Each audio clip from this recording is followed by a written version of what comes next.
Olá pessoal, sejam bem-vindos ao nosso canal do programa Depois da Vírgula. Você que nos acompanha via Instagram, via LinkedIn, via YouTube e via Facebook, sejam bem-vindos para mais uma edição do nosso programa. Hoje nós vamos tratar aqui, de um assunto, na verdade, bastante recente, que foi o discurso do então presidente da República, o senhor Jair Messias Bolsonaro, dizendo que ele acabou com a Lava Jato, acabou com o processo da Lava Jato, porque no governo não tem mais corrupção.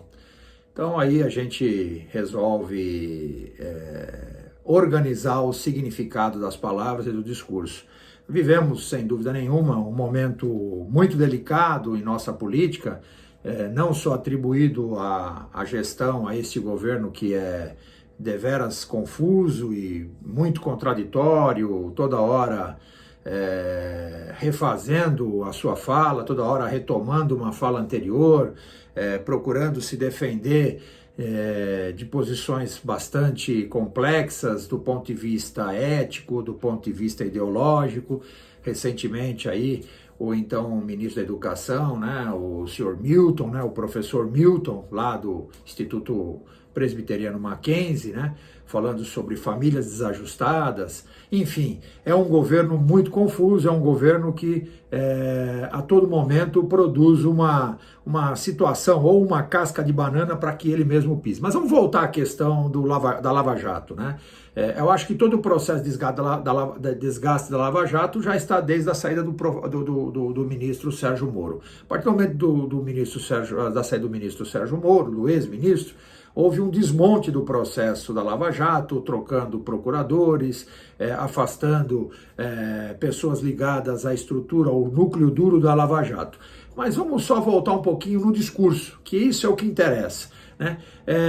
Acho que a gente precisa entender primeiro que ninguém aqui é soberano, então nem tampouco o presidente da República ele é soberano, ele não é soberano. Nós somos autônomos, mas não somos soberanos. Então ele está sob a luz da justiça. Então, portanto, não é através de uma bravata, não é através de um discurso que ele vai eliminar. A gente vê, por vez ou outra, o governo, através até, inclusive, de alguns interlocutores, mas por que não dizer do próprio presidente da República, dizendo, este problema não é meu, esse problema é seu. Então, eu queria colocar claramente um pouco esse significado dessa ação, Quando nós mudamos a propriedade do problema, nós não eliminamos o problema, Estes últimos meses a gente tem ouvido muito, esse problema não é meu, esse problema é seu, Como a famosa frase, eu não sou coveiro, Quando iniciamos aquele processo da pandemia e que todos os dias havia uma posição negacionista, e toda hora, e seja o que for, em relação à diplomacia, seja em relação à renda Brasil, seja a Bolsa Família, seja qualquer que seja a atitude que envolve uma decisão do Executivo, a gente ouve uma frase quase que rotineira, esse não é um problema meu, isso é um problema seu, deste, daquele. Então, quando nós transferimos a propriedade do problema, nós não eliminamos o problema está lá. E o problema ele tem que ser resolvido pelas pessoas que foram eleitas para resolver. Então é o presidente que está envolvido, é a Câmara dos Deputados, é o Senado, são todos os políticos que estão emanados de um poder efêmero, porque na verdade, inclusive o próprio presidente está num cargo efêmero, porque ele não vai ficar para toda a vida, e essa situação é uma situação bem complexa. Então, quando a gente ouve esse tipo de colocação, eu acabei com a Lava Jato porque não tem problema de corrupção no governo, é como se ele tivesse um poder soberano. Qual é o poder soberano? Aquele que não depende de ninguém, aquele que está acima de tudo e de todos, Ele é um poder autônomo, como qualquer um de nós temos poder autônomo. Estamos sob a luz e sobre a guarda, sobre a justiça. Então, quando falamos sobre a autonomia, pensamos logicamente na ética, porque a ética é o quê? É uma ferramenta do bom convívio coletivo. A ética não existiria se fosse para tratar do indivíduo. Então, eu queria apenas colocar que a fala do presidente é uma fala fantasiosa. É uma fala que está no mundo da fantasia, não está no mundo da realidade. Depois temos também a questão que é muito importante compararmos duas situações. Diferente não é a mesma coisa que desigual. E quando o governo diz, olha, não vamos acabar com a Lava Jato, porque aqui no governo nós não temos corrupção, ele diz indiretamente, a corrupção está da porta do governo para fora, vocês é que tem que se virar. Então, primeiro, há um grande conflito, embora seja muito próximo, de palavras diferente e de desigual. O Estado de Direito dos governantes, do executivo, dos deputados, dos senadores, é um Estado diferente da população que os elegeram, mas não é desigual, somos todos iguais perante a justiça. Então, cuidado, diferente não é desigual. Mulheres e homens são diferentes, mas nem por isso temos que tratar mulheres como menos, aproveitando o Outubro Rosa, né? Estamos aqui no Outubro Rosa. As mulheres não, ou seja, as minorias, aí eu não quero tratar mulher como minoria, estou dizendo sobre o tema mulher. Então, homens e mulheres, né, são diferentes, biologicamente, né? Embora não são desiguais, do ponto de vista do direito, do comportamento humano, do coletivo, né? Então temos que tomar muito cuidado. E quando a gente ouve esse discurso do presidente, tem uma série de situações que estão encadeadas aí. A primeira delas, evidentemente, é sobre a discussão entre autonomia e soberania. Essa é uma discussão que acho que a gente já resolveu agora. Depois, diferente e desigual, né?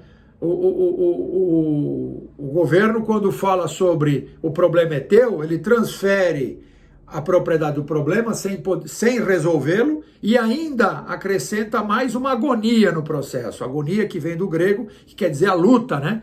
Agonia quer dizer luta, né? Aí ele abre o quê? Ele abre uma luta entre, na verdade, o que chamamos de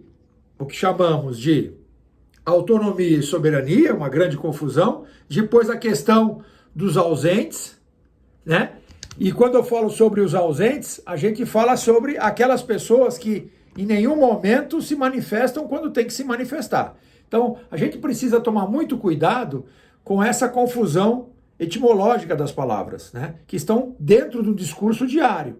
Então, quando falamos sobre diferenças e desigualdades, falamos de situações que são nitidamente diferentes, ou seja, a posição de cargos públicos, embora não devamos nos enganar, porque sob a luz dos direitos coletivos, nós somos iguais. E aí, quando ele diz, olha, nós não temos corrupção aqui no governo, ele nos trata como desigual.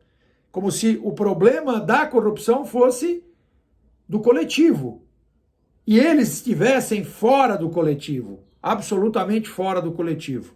Então, muita atenção com isso. Então, quando a gente discute sobre isso, a gente discute sobre o direito de entender corretamente o que significam as palavras. Porque você pode fazer uso das palavras sem ter a noção de que está produzindo uma mentira, uma fantasia.